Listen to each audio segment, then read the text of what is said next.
Hello students, welcome back. कैसे हो आप लोग? I hope you are safe at home. So इसके पहले लेक्चर में हमने पढ़ा था कि एंगल एंड इट्स मेजरमेंट, और उसका कुछ बेसिक हमने पढ़ा था। उसमें हमने पढ़ा था डायरेक्टेड एंगल्स, जिसमें हमने पॉजिटिव एंगल्स और निगेटिव एंगल्स पढ़े थे। ठीक है, तो अभी हम पढ़ने जा रहे हैं टाइप्स ऑफ एंगल्स। ठीक है, एंगल्स के बहुत सारे टाइप्स होते हैं, तो वो किस तरह के होते हैं तो वो हम पढ़ रहे हैं। हालांकि ये सब आप पहले ही पढ़ चुके हो 8, 9, 10 में भी, बट ये थोड़ा एडवांस वाला है। तो जो यहाँ पे है सबसे पहले टाइप्स ऑफ एंगल में, वो है सबसे पहले जीरो एंगल। ठीक है, अब ये जीरो एंगल क्या होता है ये मैं फिर से आपको मार्कर पेन के सहायता से बताने वाली हूँ।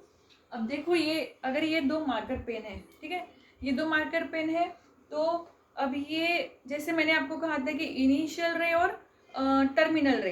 ठीक है, अब समझो ये इनिशियल रे है और ये नहीं, ये इनिशियल रे है और ये टर्मिनल रे है, ये दोनों एक के ऊपर है। ठीक है, अब इनका ये कोई मूव नहीं कर रहे, यानी मूवमेंट ही नहीं हो रही है, बस ये दोनों रे एक के ऊपर एक है, ये कोई भी एंगल नहीं बना रहे हैं। तो ये क्या होगा, कोई भी एंगल नहीं बना रहे हैं, मतलब ये जीरो एंगल हो गया। बराबर है, तो इसे हम कहेंगे जीरो एंगल।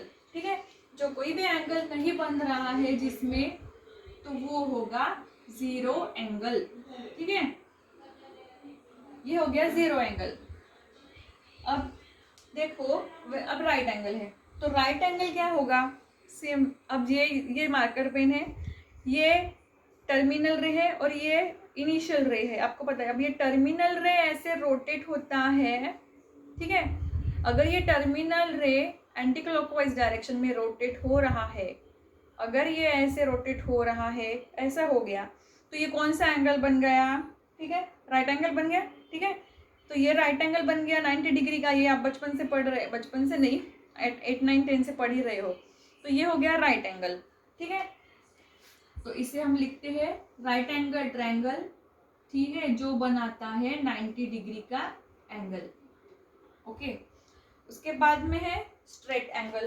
स्ट्रेट एंगल, अब straight angle means when the initial रे एंड टर्मिनल रे, ये है, अब जो है ये टर्मिनल रे, टर्मिनल रे है, ये एंटी क्लॉकवाइज डायरेक्शन में घूम रहा है, और अगर ये इसने इस तरह से यहाँ पे आके ये रुक गया। ठीक है, यहाँ पे आके ये रुक गया, इसने सीधा स्ट्रेट एंगल बनाया है, सीधे दोनों एक लाइन में है, नो मूवमेंट, तो इसे हम कहेंगे स्ट्रेट एंगल। ठीक है, तो ये जो स्ट्रेट एंगल होता है ये 180 का होता है। ये जो स्ट्रेट एंगल है ये, ठीक है, ये क्या हुआ, ये यहाँ से लेके यहाँ से घूमकर यहाँ से एंटी क्लॉकवाइज डायरेक्शन में मूव होते होते ये यहाँ पे आके रुक गया। बराबर है, तो ये हो गया 180 डिग्री। क्या कहेंगे इसको? 180 डिग्री का स्ट्रेट एंगल बन गया, इसे कहते हैं स्ट्रेट एंगल।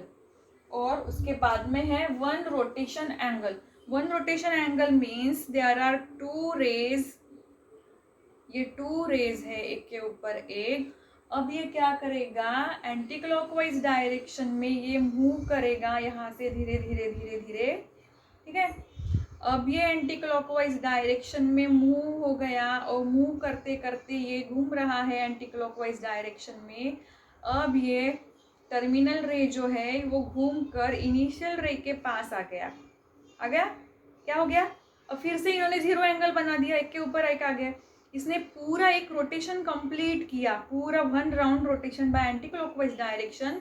अब ये जीरो एंगल पे आ गए, इसने पूरा एक रोटेशन कंप्लीट कर लिया है, तो इसे कहेंगे वन रोटेशन एंगल। जो एंगल पूरा एक रोटेशन कंप्लीट करता है उसे कहेंगे वन रोटेशन एंगल। ओके, सो इस तरह से, ठीक है, तो इस तरह से इसने एंटी क्लॉकवाइज डायरेक्शन में इस तरह से एक पूरा रोटेशन कंप्लीट कर चुका है, इस तरह से। बराबर है, ये होता है पूरा के पूरा 360 डिग्री, पूरा 360 डिग्री का एंगल उसने कंप्लीट कर लिया, तो इसे कहेंगे वन रोटेशन एंगल। तो ये थे zero angle. Zero angle means जो कोई भी एंगल नहीं बना रहा है, कोई भी डिग्री का नहीं, बस वो एक ही जगह पे मूव नहीं हो रहा है, स्ट्रेट है, उसे कहेंगे जीरो एंगल। और राइट एंगल तो आपको पता ही है, जो 90 डिग्री का होता है। स्ट्रेट एंगल मीन्स जो एंगल ऐसे स्ट्रेट होता है उसे कहते हैं राइट एंगल।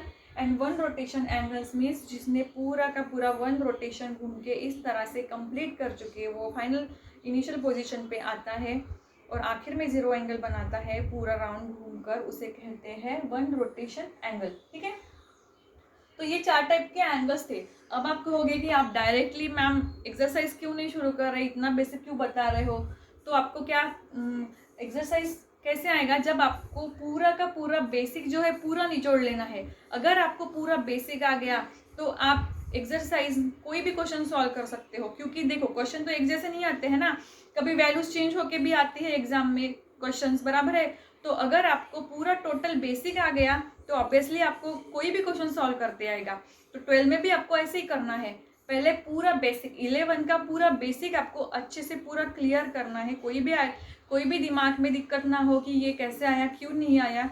तो पूरी आइडिया क्लियर करने के बाद ही आप एक्सरसाइज छुड़ा सकते हो। इसलिए मैं आपको डिटेल में पूरा बेसिक पढ़ा रही हूँ, तो आप अच्छे से इसे पढ़ लो।